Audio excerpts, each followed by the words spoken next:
नमस्कार. सॅलड जिंदगीमध्ये तुमचं स्वागत आहे. जागतिक मानसिक आरोग्य दिनाच्या तुम्हा सर्वांना खूप खूप शुभेच्छा.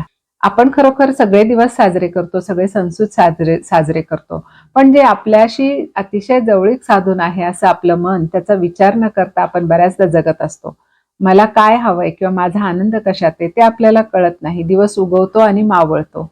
अशा पद्धतीनं आपलं साधं आयुष्य रोजचं चालू असतं. पण मन न दिसणारा अवयव पण संपूर्ण आयुष्य व्यापून टाकतो आपलं आणि आपलं सगळे विचार, सगळे आपलं जे जगणं, वागणं केवळ त्या मना आणि मनाभोवतीच फिरत राहिलेलं असतं. आपण जेवढा शरीराचा विचार करतो, तेवढाच मनाचाही झाला पाहिजे.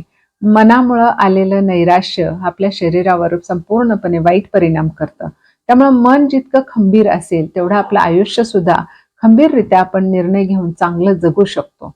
मनानं खंबीर झालं पाहिजे. न दिसणारं असलं तरी ते खूपच मोठं प्रकरण आहे आणि ते आपण सगळ्यांनी समजून घेतलं पाहिजे. माझ्या मनाला काय आवडतं किंवा मला काय करावंसं वाटतं, माझी काय इच्छा आहे, हा स्वतःसाठी तुम्ही थोडासा तरी वेळ देऊन स्वतःच्या डेव्हलपमेंटसाठी विचार करता आला पाहिजे. जर आपण स्वतः आनंदी राहिलो, तर आपण दुसऱ्यांना आनंद देऊ शकतो. त्यामुळं इथून पुढे किमान दिवसातलं एक 10 मिनिट तरी मी माझा विचार करेन.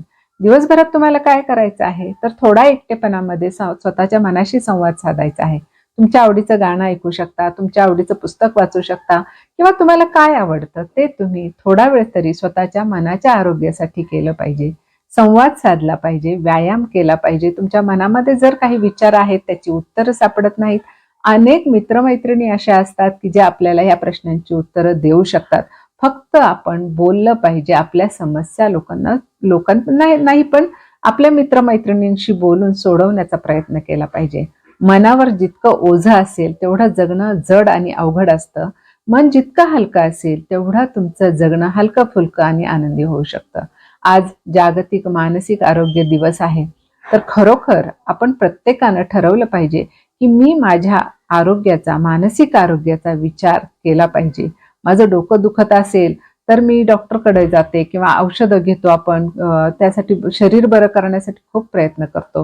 पण आता आपण मानसिक आरोग्याचा सुद्धा तेवढाच विचार केला पाहिजे. घरोघरी एक तरी मानसिक आरोग्य नसलेलं किंवा मानसिक नैराश्यानं किंवा कशानं तरी ग्रस्त झालेली एखादी तरी व्यक्ती दिसते. तर आपल्याला ह्या सगळ्या गोष्टींचा अभ्यास करून आपल्या घरामध्ये कुणी आहे का नैराश्यामध्ये त्याचा विचार करून सावरलं पाहिजे, त्यांना सपोर्ट केला पाहिजे आणि मानसिक आरोग्य हे सर्वांनी मिळून एकमेकांचं सांभाळायचं असतं, दुरुस्त करायचं असतं.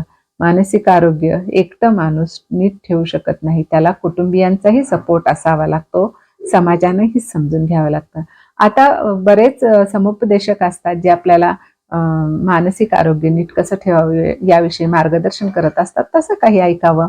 काही अडचणी असतील तर बोलाव्यात आणि व्यक्त होऊन मन हलकं ठेवून जगण्याचा आनंद घेतला पाहिजे.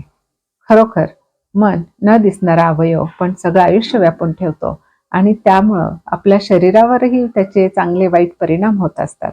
एकमेकांची मनं जपा. विनाकारण कुणाला दुखावू नका. कारण आयुष्य एकदाच आहे. पुढे काय माहीत नाही. त्यामुळं मन जपत, आनंद व्यक्त करत सगळे दिवस छानपैकी साजरे करता आले पाहिजेत. जागतिक मानसिक आरोग्य दिनाच्या तुम्हा सर्वांना पुन्हा एकदा शुभेच्छा देते. आज मी तुम्हाला माझ्याकडे एक भंतेजी भेट द्यायला आलेले आहेत. तर त्यांच्याशी मी थोडासा संवाद साधलेला आहे. तुम्ही ऐकालच. तुम्हाला आवडलं तर नक्कीच लाईक करा, शेअर करा आणि सबस्क्राईब करा. धन्यवाद. जय भीम, नमो बुद्धाय, नमस्कार। मैं भदंत डॉक्टर हर्ष बोधी महाथिरो। मेरा जन्म एक ग्रामीण प्लेस में हुआ, जो कि वहाँ पर चौथी क्लास तक की मतलब स्कूल है, और उसके बाद मैं दूसरे गांव में चला गया पढ़ने के लिए। वहाँ 7वीं तक पढ़ा और उसके बाद मेरे गुरुजी भदंत प्राध्यापक सुमेध बुद्धि जी महास्तविर, इनके संपर्क में आया। वो हमारे स्कूल के हेडमास्टर थे। फिर उन्होंने मुझे बोला, अगर आपको आगे पढ़ना हो तो मेरे पास आ जाओ। मैं उनके संपर्क में 93-94 में चला गया। फिर मैंने दीक्षा ली बुद्ध धर्म की। तो इतना इस च्योर के बारे में मालूम नहीं था पहले। बस गुरुजी की वजह से मैं उनके संपर्क में चला गया और उन्होंने मुझे काफ़ी अच्छे बेहतरीन से धम्म सिखाया, विपश्यना सिखाया। फिर इस वस्त्र से बहुत लगाव लग गया। उसके बाद मैंने ठान लिया कि मैं परमानेंट बौद्ध भिक्षु बन जाऊँ और उसके बाद मैं 10 क्लास पास हो गया, औरंगाबाद में आ गया। 11वीं से BA तक वहाँ पर पढ़ा। उसके बाद B.Ed मैंने मुंबई में किया और MA भी कलिना यूनिवर्सिटी शांताक्रूज मुंबई में किया। नेट JRF वहाँ पर ही हुआ। उसके बाद MPhil और PhD औरंगाबाद के डॉक्टर बाबा साहेब अम्बेडकर मराठवाड़ा विद्यापीठ में किया। तो देखो, वैसे तो मुझे एजुकेशन के बारे में काफ़ी दिलचस्पी थी और इतना पढ़ना और पढ़ाना या समझना समझाना, ये तो बहुत मुसीबतों का सामना करते करते यहाँ तक चला आया। मुझे मालूम है एक जगह पे मुझे ये सीखने के लिए नहीं मिला।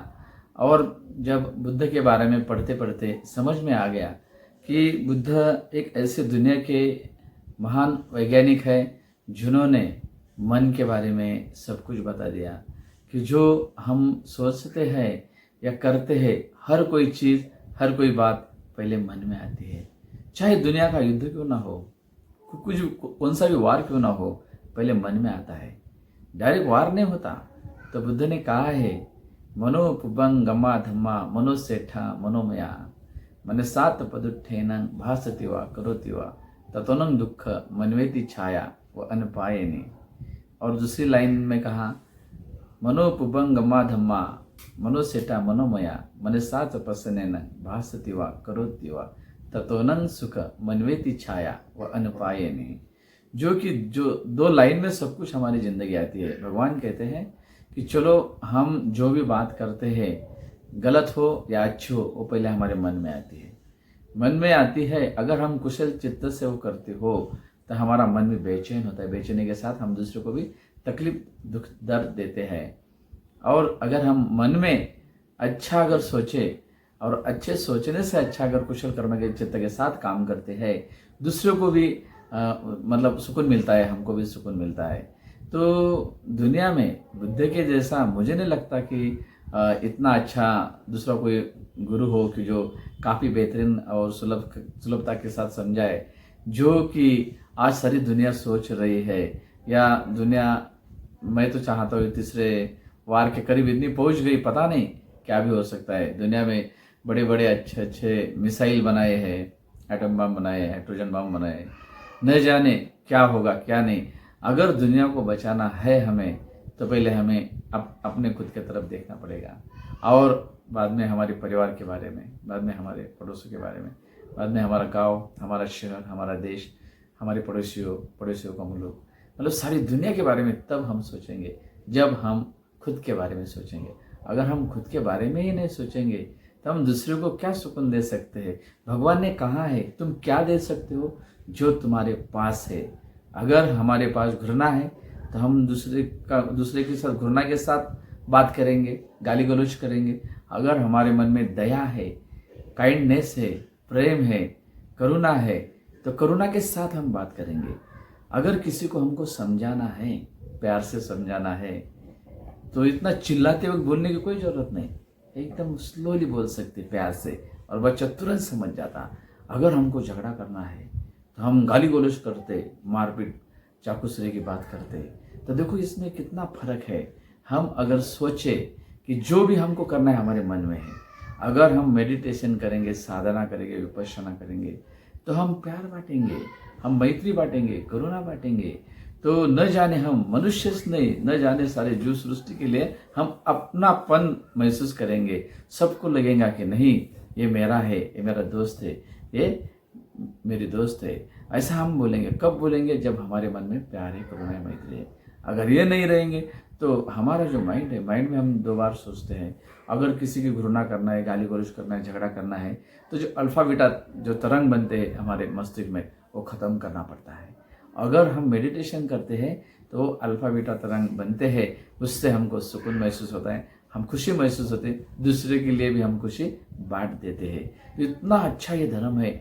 और मैं तो चाहता हूँ दुनिया में कोई धर्म नहीं है, मानवता ही, ह्यूमैनिटी ही एक धर्म है, जो कि हम एक दूसरे को प्यार बांटें। तो मैं इतना ही चाहता हूँ कि धर्म के साथ साथ विपश्यना का भी अभ्यास करें और विपश्यना के साथ साथ अपने परिवार को ही समझाए जो कि प्यार ऐसी चीज़ है सारी दुनिया को करीब लाती है और नफरत ऐसी चीज़ है भाई भाई को, परिवार के सदस्यों को अलग अलग बांट देती है। तो इसीलिए भाईचारा के साथ चले, भाईचारा ही हमको सुकून की जिंदगी दिलाएगा। और जो भगवान ने कहा है, आरोग्य परमा लाभा संतुष्टि परम धनन विश्वास परमा याति निब्बानं परम सुखं, जो कि हमारा आरोग्य का लाभ हो, हम मेडिसिन से या कुछ मतलब गोली हो या नेचुरल कोई औषधि अगर यूज़ करें तो फिर भी नहीं मिलता। तो ये हम आपको मेडिटेशन से मिलता है आरोग्य का लाभ। मेडिटेशन से क्या होता है, हमारा माइंड और हमारी बॉडी दोनों ही फिट होते हैं और ये आरोग्य का लाभ हर किसी को चाहिए। और दूसरी बात भगवान ने कहा है, आरोग्य परमा लाभ संतुष्टि परम धनन, जो कि दुनिया में संतुष्ट रहना ये बहुत अच्छा और सबसे बड़ा धन है और मित्र है। और आरोग्य परमा लाभा संतुष्टि परम धनन विश्वास परमा याति, हम एक दूसरे के साथ जो रहते भरोसे के साथ रहते, किसी का विश्वास नहीं तोड़ना और किसी ने हम पर भरोसा किया तो उसका गला नहीं कभी काटना। तो भगवान ने कहा है विश्वास परमा याति निब्बानं परम सुखं, जो भी सारी दुनिया के लोग अगर किसी और अगर दौड़ते हो तो निब्बान की तरफ चले जा रहे हैं। अगर निब्बान कोई बोलता है मरने के बाद जन्नत मिलती है, कोई बोलता है मरने के बाद मोक्ष मिलता है, लेकिन भगवान बुद्ध ने कहा है आपको जो चाहिए यहाँ पर जीवित रहते वक्त जो मिलेगा वो सच्चाई, और सचमुच वैसा ही है। पता नहीं वो वहाँ है नहीं है, मैं मरने के बाद मैं कहाँ जाऊँ कहाँ नहीं, ये मुझे भी मालूम नहीं, मगर मुझे इतना पता है मैंने जो जो अच्छा किया है सब इधर ही छोड़ना पड़ेगा और जो गलत किया है वो भी इधर ही छोड़ना पड़ेगा।